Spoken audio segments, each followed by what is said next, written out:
bought a brand new 200SX in 1994. Did my research for 6 months while driving it. We named the car Devilish, okay, and I think everyone knows the car from that era. The Japanese had the record at 8.8 back then, and we slowly worked towards that, and we cracked it, I think, in 2004. While we were racing Devilish, I was tinkering in the background with GTRs. I'm Robert Marjan. This is my R32 GTR Juntu. The R32 I bought was named Jun. It had a 2.7 Jun stroker kit, hence why the name. We ran a HKS 51R SPL turbo, and so back then the car made 550 kilowatts at the wheels, and the car was insane.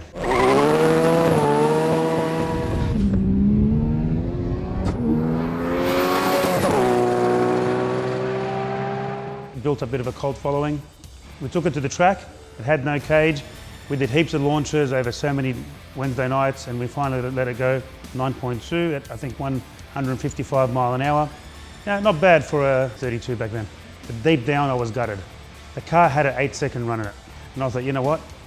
Stuff it. I'm going all out. Okay, this car's going to run a 7-second pass in street trim. And that's where the whole thing started. Everyone said you're crazy. It's a full weight GTR. It's near impossible because of physics. And you know, I was determined. I said, no, we're going to go down this journey. We're going to do it.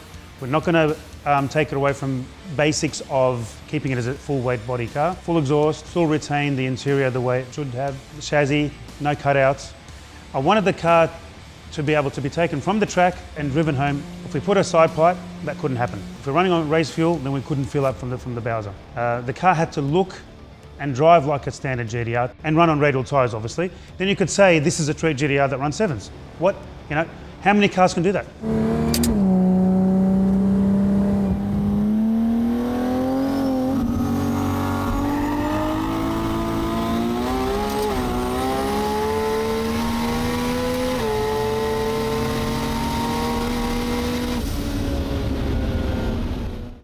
In November 2015, the car debuted. We ran at 8.9, 167 mile an hour. A few months later, at Jamboree 2016, the car ran at 8.32. At that point, it was the quickest GTR in the world. So back then, RH9 held the record, I think, at 8.39, 8.38.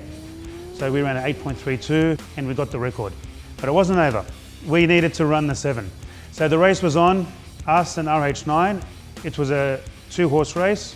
All of a sudden, Matux joined in, and they had a car called King 32, and that was also aiming for 7s as well. Bottom line, it was frustrating. You know, we were running a string of 8.0s, 8.1s, and we just couldn't dip into the 7s. Then we made some tweaks. I think in August 2016, we ran at 7.89. We were ecstatic. You know, like I said, we were just hoping to dip into the 7s, and we were happy. So we first ran a 7.90 at 185 mile an hour. We said we're going to back it up. Very next run, 7.89 at 187 mile, and we thought, wow, that's it, you know.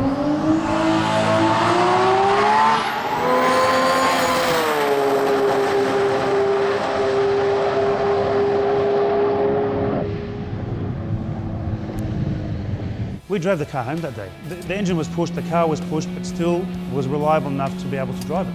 This was better than we expected, better than we aimed for. Great, pack it up. The plan was to retire the car once we ran a 7, and that happened, very short-lived.